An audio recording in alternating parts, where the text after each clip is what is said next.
আসসালামু আলাইকুম। আশা করি সবাই ভালো আছেন। আমরা আসলে এই ভিডিওটি যখন করছি তখন একেবারে পুরো ঢাকা শহর বলা চলে উত্তাল। স্লোগানে স্লোগানে উত্তাল, ধানমন্ডি বার ভাঙচুর। নিষিদ্ধ ঘোষিত ছাত্র সংগঠন ছাত্রলীগের নেতাকর্মীদের সাথে ক্ষমতাচ্যুত সাবেক প্রধানমন্ত্রী শেখ হাসিনার ভার্চুয়াল অধিবেশনকে কেন্দ্র করে তৈরি হয়েছে উত্তপ্ত পরিস্থিতি। ছাত্র জনতার পক্ষ থেকে ঘোষণা দেওয়া হয়েছে বুলডোজার মিছিলের। ঘোষণা অনুযায়ী রাত ৮টায় কর্মসূচি থাকলেও সন্ধ্যার পর থেকে সেখানে অর্থাৎ ধানমন্ডি ৩২ নম্বরে জড়ো হতে থাকে ছাত্র জনতা। সেখানে জড়ো হয়ে তারা বিভিন্ন স্লোগান দেয়। এক পর্যায়ে রাত ৮টার কিছু আগে ৩২ নম্বরের ওই বাড়িতে ঢুকে পড়ে ছাত্র জনতা। চালানো হচ্ছে ভাঙচুর। ৩২ নম্বরের বাড়িতে প্রবেশের মুখে শেখ মুজিবুর রহমানের যে মোরাল ছিল সেটা ভেঙে ফেলা হচ্ছে, মানে হাতুড় দিয়ে পিটিয়ে ভেঙে ফেলা হচ্ছে। ঘটনাস্থলে দেখা যায় ধানমন্ডি ৩২ নম্বরে ব্যাপক ভাঙচুর চালানো হচ্ছে। অনেকেই দিচ্ছেন স্লোগান, পুরা বিল্ডিং এর অবকাঠামো ভেঙে ফেলা হচ্ছে। যদিও ৫ আগস্ট এক দফা ৩২ নম্বরের এই বাড়িতে আগুন দেওয়া হয়েছিল। বিক্ষুব্ধ ছাত্র জনতা বলছে, যারা হত্যার সঙ্গে জড়িত ছিল সেসব ফ্যাসিবাদীদের কোনো চিহ্ন বাংলাদেশের মাটিতে রাখতে চায় না। অবিলম্বে শেখ হাসিনাকে দেশে ফেরত এনে তার শাস্তির ব্যবস্থা করতে হবে।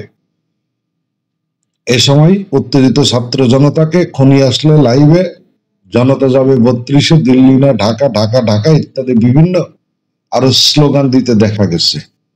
আসলে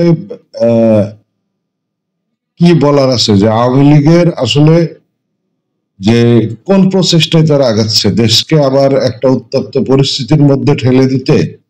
বাংলাদেশের আসলে বর্তমান রাজনৈতিক পরিস্থিতি যেরকম, বিএনপি ক্ষমতায় যাওয়ার জন্য মরিয়া, আওয়ামী লীগ আবার পুনরায় বাংলাদেশে তাদের যে আগের ১৫.৫ বছরের আধিপত্য ছিল সেই আধিপত্য হারিয়ে একেবারে মনে হচ্ছে উন্মাদ পাগল হয়ে গেছে।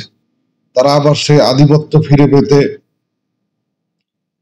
মামলার আসামিদেরকে ছিনিয়ে নিচ্ছে, পুলিশকে আটক অবরুদ্ধ করছে, থানায় হামলা করছে। তো এইগুলো আসলে এই দেশের জন্য কতটা মঙ্গলজনক যে এত বড় ৫ই আগস্টের এত বড় একটা ঘটনার পরে আবার দেশ নতুন করে যদি উত্তপ্ত হয়, দেশে যদি নতুন করে আবার এইভাবে গন্ডগোল ফ্যাসাদ চলতে থাকে, তাহলে সেটা দেশের যারা সাধারণ নাগরিক আছে তাদের জন্য খুব একটা ভালো হবে না। কারণ এই যে রাজনৈতিক যেই বিষয় বাংলাদেশে, এই রাজনৈতিক বিষয়ে কিছু কিছু মানুষ আসলে রাজনৈতিক ফায়দা লোটে, কিন্তু দিন শেষে ভুক্তভোগী হয় কিন্তু এদেশের একেবারে সাধারণ জনগণ। আমরা আসলে এই সমস্ত পরিস্থিতি থেকে পরিত্রাণ চাই, যে সমস্ত কিছু দেশের আইন আছে সেই আইন মোতাবেক সমাধান করা হোক। যার যেটা দাবি দেওয়া সেটা আসলে সেই আইনের কাছে গিয়ে বলুক, আইন ডিসাইড করবে যে তার এই দাবি পূরণ করার কিনা।